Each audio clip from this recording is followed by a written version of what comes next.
Hi there. Well, excuse me. Hi there. This is Jason. I am doing will probably be a series of tutorial videos for a Kerbal Space Program designed to give totally new players who have never gotten into Kerbal Space Program the basics they need to get going and have some fun with the game.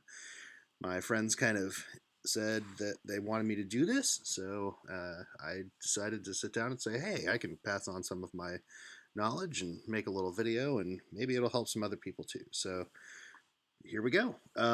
What is Kerbal Space Program? As we're looking at this loading screen, it's a physics and rocketry simulator that I guess kind of takes the imagination maybe we had when we were younger and tried to launch model rockets from with the kind that you go out into a field and launch, and then they go a couple hundred feet and then their fins fall off and their parachutes don't work. Well, this kind of takes that and goes, yeah, hey, remember how you used to imagine those rockets going to the moon? Well, this we could actually fly a model rocket you built to the moon in a simulator. So um, that's what you do. You build and launch rockets and spaceships. You go visit other planets, other moons, and yeah, generally have a great time designing spaceships. So and I want to I think point out that I'm personally not exact. I would not call myself a mathematical person or any sort of highly skilled mathematician. The last math class I passed barely was algebra 2 back in high school in the 90s.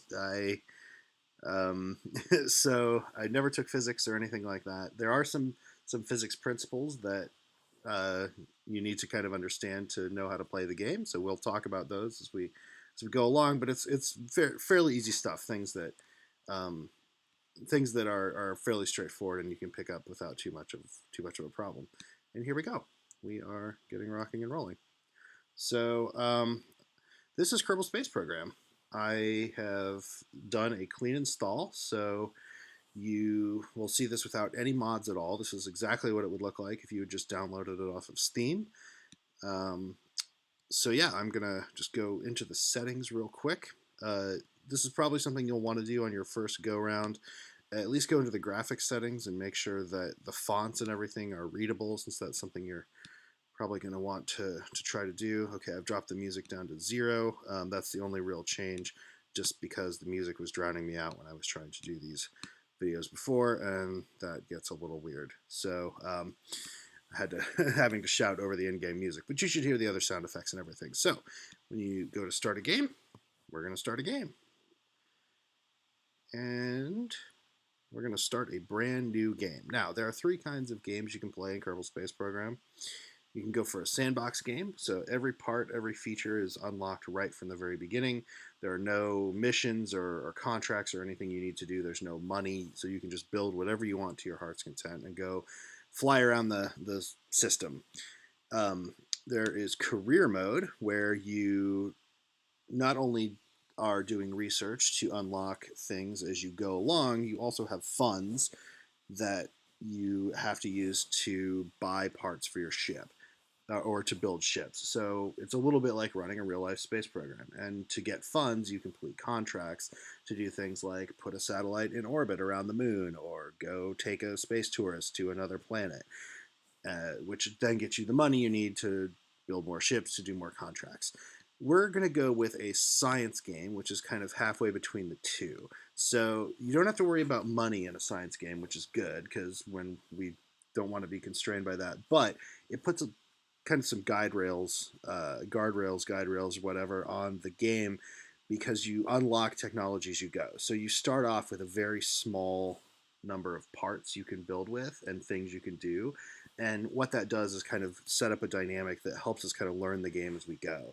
So I still generally prefer playing science games whenever I play by myself, just because I think it's fun to kind of go through the tech tree and unlock it. But your mileage may vary.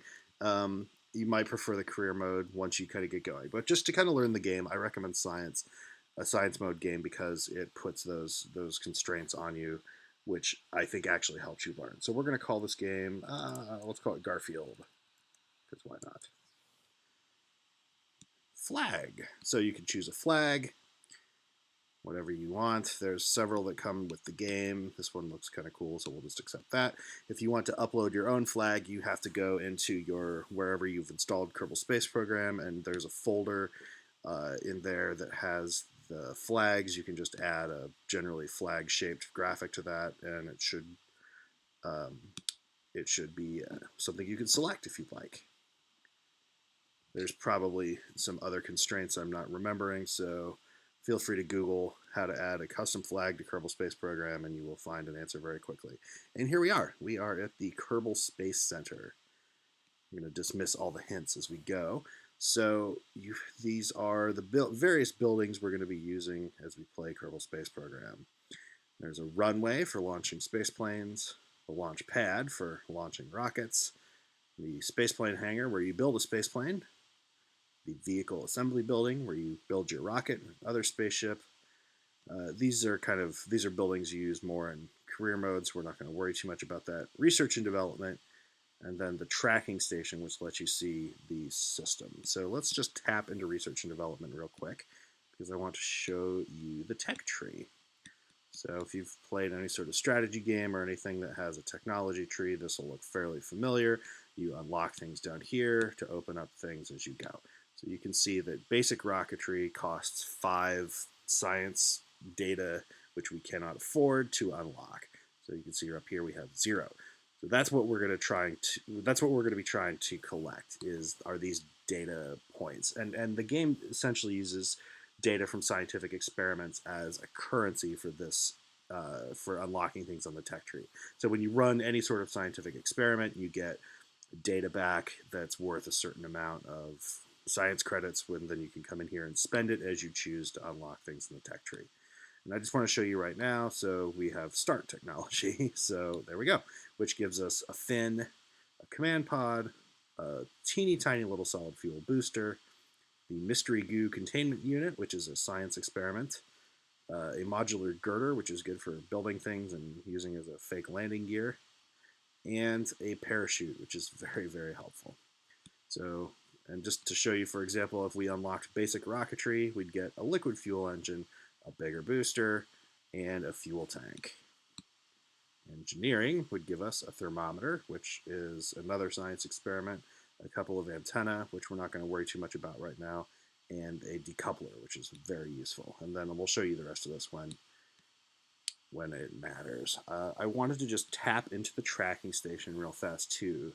This is where you can take just a quick peek at the solar system that we're in. So here's our home world, Kerbal, or excuse me, Kerbin. Kerbin, home to the Kerbals. That's that. And here is Kerbal's moon, called the Mun, which looks very much like Earth's moon. Kerbin has a second moon called Minmus, which is much smaller and has lower gravity. You can see it kind of looks sort of big, wide open, flat spaces. Minmus is actually cool because it's way easier to land there than it is on the actual moon for a beginner. So I'm sort of zooming out here as I talk. So it's a good place to practice your landing skills, which is what we're going to do later. So here's these couple of unknown objects. Those are asteroids you can capture or mine eventually in the game. And then so here's the star Kerbal and the rest of the system. Moho is like a Mercury analog. I'll just zoom in on that real quick. Little rocky planet, pretty cool.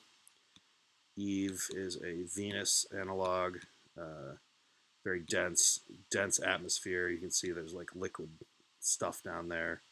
It's not actually water, it's something else. Very, very challenging to land there. Here's Duna, which is a Mars analog. Big ice caps, red planet. Yeah, Mars. Duna has a moon. I'm not going to go through and show you all the various moons and stuff. Jool is the system's gas giant. You can see it down there with its swirling clouds. And the Jool system has several moons, but the interesting one, which I am going to zoom in on for you here, is Lave, which has an atmosphere, water, and continents. So that is a fun challenge to try to land there. And then finally there, you can see this somewhat eccentric orbit is Elu, is sort of like a Pluto analog. And I think I actually missed one. Yeah, Drace, which is a like a Ceres analog, so it's also in a fairly eccentric orbit, so challenging to get to. Anyway, so that is the system. It is, I would say, it's smaller in scale than an actual load. It's smaller in scale than our solar system. It's probably, if you wanted to equivocate it to something in real life, it's very similar to the TRAPPIST-1 system that was discovered a couple of weeks ago, in that the star and the planets are all much smaller and have lower gravity than Earth. So, anyway, there you go. Let's talk about and build our first rocket, our first spaceship. So here we are in the vehicle assembly building. You can see that we have access to parts over here, and they're classified in kind of collections based on what they are. So there's like pods, fuel tanks, which we don't have any of right now. Engines, the only thing we have is the little solid fuel booster. Command stuff, structural, couplers, payload things, aerodynamics, ground, landing gears. We don't have any of those. No thermal, no electrical, no communication. We're not going to be doing much. This is not going to be doing much of the complicated stuff at the beginning. This is why I wanted to do this the science way. Science, which is all the experiments we can run, and then utility stuff. Hey, our parachute. So you'll see that a lot of these parts are grayed out. That's because you need a root part for your ship that has some sort of command element to it. So for those things would include command pods, probe cores, etc. So we are going to make the root part of our ship this command pod here. It's currently facing 90 degrees away from us. I happen to like looking straight on at my ship as I'm designing it. So I'm going to hit the Q key to rotate it. You basically just click on the part to place it, click it again to move it around, click it again to place it. You can go slide up or down, zoom in or out. The actual keys to do this will be different for different computers, but you can figure it out fairly quickly if you need to. And then the arrow keys rotate you around, which is super helpful. So the main theory of ship design of any rocket is you kind of work backwards from what the last thing you want to do is. And the last thing we want to do is 99% of the time to return safely to Kerbin and not die. So the very last thing we need for that to happen is a parachute, which we are going to put right on top. Click, and there we go. So we can't really build too complicated of a rocket right now. So we need to actually get some thrust. So we're going to put the solid fuel booster on here. There we go. And then you can see that we need some aerodynamic controls, so we are going to put fins on our rocket. So right now, it's only got one fin that it's going to place. If you hit the X button, you can see kind of in the lower left-hand corner. Okay, so now there's 2 things, now there's 3, okay, now there's 4, 5, 6, and 8. So that's a symmetry, automatic symmetry feature that means you can place parts around your rocket and the game automatically just makes them symmetrical for you, which is very, very helpful when you're placing things like fins and when you're placing things like science experiments, which is what we're going to do next. And the reason you want to do that, and I'm going to hit X again a few more times to go back to double. The reason you want to do that is you want your rockets as symmetrical as possible, because otherwise you're going to get weird, wonky, uncontrollable tilts as you're flying up because the weight isn't evenly distributed.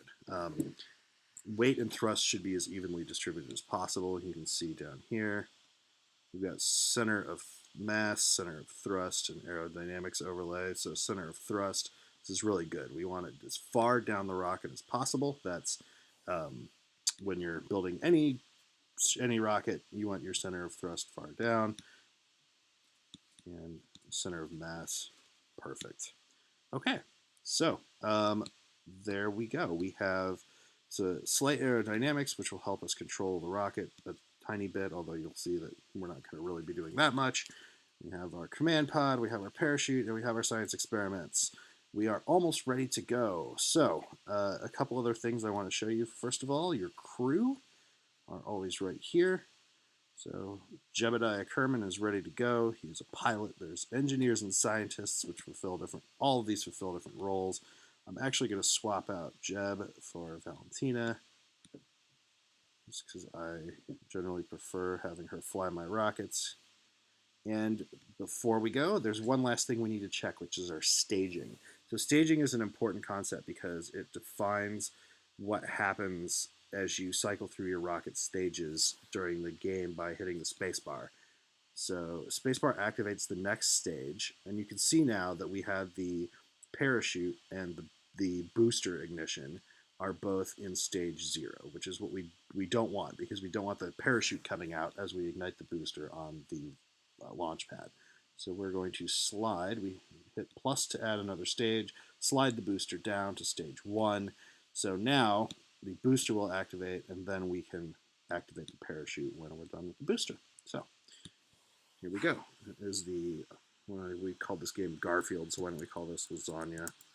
It is the lasagna 1. There we go. Maybe we'll have them Mondays will be our next ship. I don't know. So we're going to hit save, and we are ready for our very first launch. Ta-da! The game is loading. Very exciting stuff. This is the part where the rubber meets the road, when you find out if your design actually flies or if it explodes on the launch pad. So this should fly. We should be pretty good here. All right, so I'm going to zoom in on our teeny tiny little rocket here on the launch pad. It is ready to go. There's our flag flapping in the breeze. It's a beautiful cloudless morning. There's the moon out there, you can see.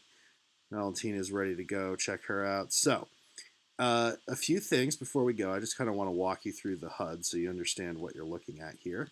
So here's your staging over here. If you need to, it tells you what your stage is.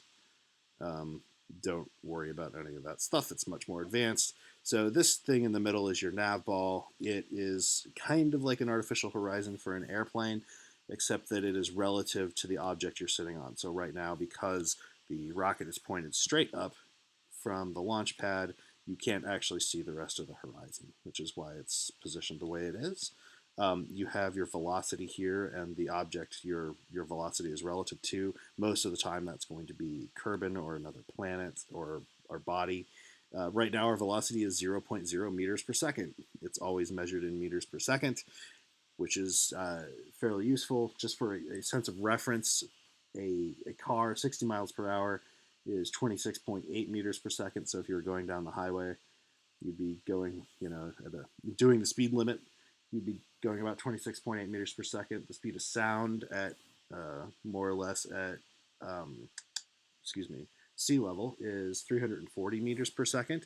So on this first mission, we will probably break the sound barrier, which you will see that there's some neat effects when you do that. So this is a function called SAS, which is an automatic, kind of like an automatic pilot that helps you keep the ship steady. We're going to turn that off for now. We don't really need it. RCS will be for remote. I don't recall what RCS exactly stands for, but it's the monopropellant thrusters that steady your ship. We won't worry about that now. That's something we can worry about in another video. We have resources. So this measures your solid fuel, your monopropellant, which we don't need to worry about right now, and your electrical charge, which is not really a big deal at the very beginning. So, but you can always keep an eye on your resources as you go. Right, so here we are. Before we actually even lift off, because we are on a mission to gather as much science as possible, I'm going to right-click on the mystery goo pod and observe it, which will run the experiment. Let's see it open. The goo doesn't seem to be doing much right now. Yeah, it's because it's sitting on the launch pad. That's fine, but we're still going to keep that because it's worth 3 science. And then we are going to do another experiment, the crew report. You record the crew's assessment of the situation. We're going to keep that experiment too. So the crew report is something you can run pretty much anywhere. And you can see when I ran those experiments, it said I was doing them from the launch pad. So the launch pad is what's called a biome. Every planet, every moon has a series of different biomes, which are basically different places you can run experiments. And you want to try to run experiments in as many places as possible to maximize your science returns. So I hovered over Valentina's portrait, and I got the EVA button, which then makes her go EVA, extravehicular activity. So right now you can use the WASD keys to move your Kerbal around when they're on EVA. Right now she's just kind of clinging to her pod, which is fairly appropriate considering the situation. But if you right click on her, you have some more experiments you can do. You can take a surface sample. Surface sample from the launch pad. It's charred and coated with burnt rocket propellant. There are trace amounts of a conspicuous green substance. Interesting. But you can see that's worth 9 science, so that's a good one. We're going to keep it. And we're going to do another experiment called an EVA report, which is sort of like a crew report, but outside. I don't think a spacesuit was necessary to get here, was it? Nope, you're right. But, stow the Stark. Okay, so now what we're going to do, because we are on a mission to hoard as much science as possible, is we're going to take the data in the pod. So that takes the crew report that's already there, which we need. And now we are going to store all of our experiments in the pod. And then we are going to board. Now, the reason we did that is because taking the experiments out of the pod and then storing them again basically resets all those experiments so they can be run again. Otherwise, we wouldn't be able to run another crew report, which we want to do here in just a couple of minutes. So, yeah, I think we're ready to fly. That's pretty good. Here's our throttle indicator right now. So it's actually set kind of halfway up. The Z button maximizes it. X takes it all the way down. Shift will incrementally punch it up a little bit. But we're going to open it all the way up because our solid fuel booster has no throttle at all. The throttle doesn't really matter. There's just throttle and no throttle here. So what we want to do, what's going to happen is as soon as we ignite the solid fuel booster, it's just going to burn and then go. And the reason that you would use a solid fuel booster most of the time is just to add some extra thrust to a much larger ship. Not unlike the solid rocket boosters for the space shuttle.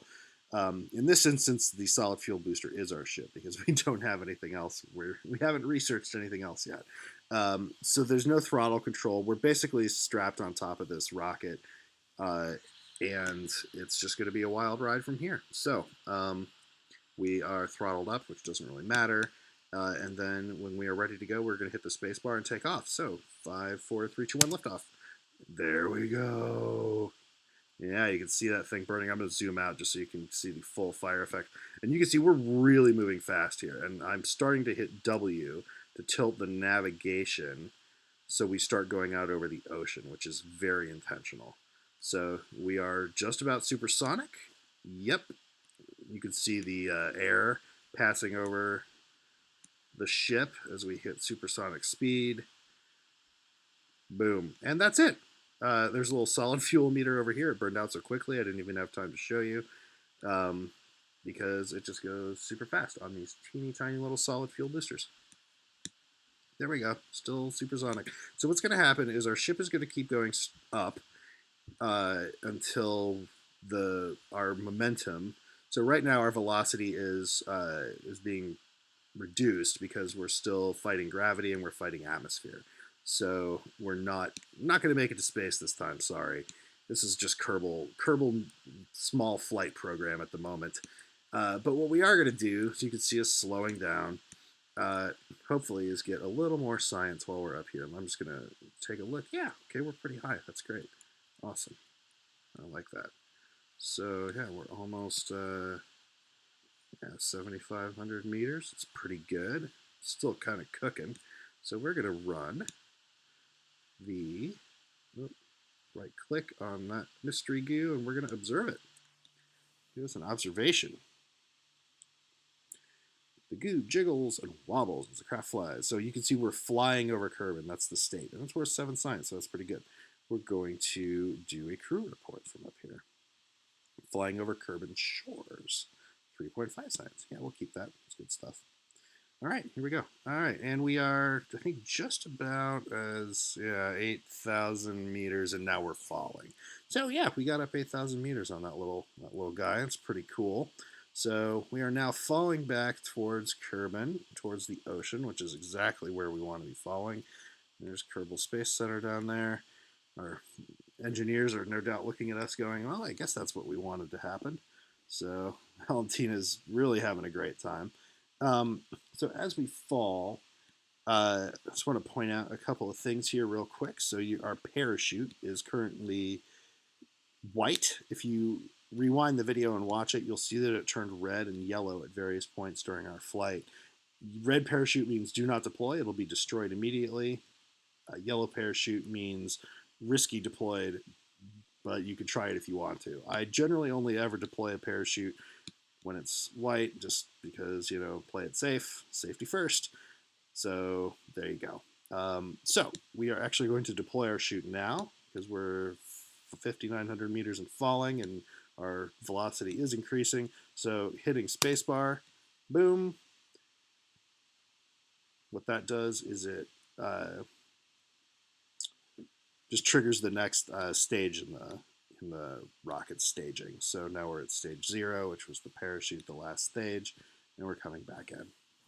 So you can also manually deploy parachutes, by the way, just by right-clicking on them in a way that you do with your science experiments or any other part. You can right-click on actually anything and get information about it. So you can see it's got the status of the booster, for example, has flamed out because it is fuel deprived, which means it chewed through its fuel super fast, which is good. That's what it was designed to do.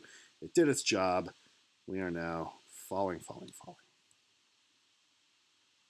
And one last thing before, as we fall down, the comma and period keys, or left caret, right caret, I guess, will speed up and slow down time. Time warp 3, 4, 1. So I generally, I think they removed this bug from the game at one point, but it used to be if you hit the ground during time warp, your ship just completely fell apart. So I still always try to hit the ground going at the regular time, which is what I'm doing now. So, and you can see once the parachute fully caught the air, we slowed way down. So our velocity is now a jaunty 7 meters per second, which is good. That's well within our tolerance levels. And we're going to speed up again. We're going to go time warp 4, which is the fastest you can do in atmosphere. When you are out in space, you can go up to, I think, to 100,000 times. I'm going to slow down because we're almost at the ground. You could go up to 100,000 times, which is very useful on long interplanetary transfers that take years, which you could do in real time if you were, I guess, a glutton for punishment, but who wants to let Kerbal Space Program run for 4 years? Splashdown! There we go. And here we are. So, we didn't really talk too much about rocket controls this time around, which is fine. This rocket really doesn't have them. But I am going to Q and E rotate left and right, and I'm going to rotate the rocket so that the hatch is up, and then I'm going to go on EVA again. Yep. And we are going to do exactly what we did before. We're going to take our data, take it, thank you, and we're going to right-click on Valentina, and we're going to take a surface sample of Kerbin's water. There we go. But hey, it's worth 12 science, so that's not so bad. And we get a little EVA report, which is also worth some more science. And then we're going to hit B to board. And you can see all of our stuff has been added back to the capsule. And because we did that, we can also run another crew report, which gives us 2 more science. And we're going to keep that experiment. Okay.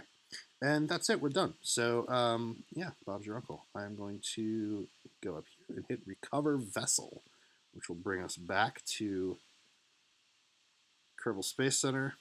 They don't show you an animation of the brave Kerbals coming out to get your ship, especially when you're Heather and Jan. All right, so here we go. Here's our mission summary for Lasagna 1. We got all of this stuff. We earned 48 science for this. That's awesome. That's good. That's stuff we can spend to unlock new technology.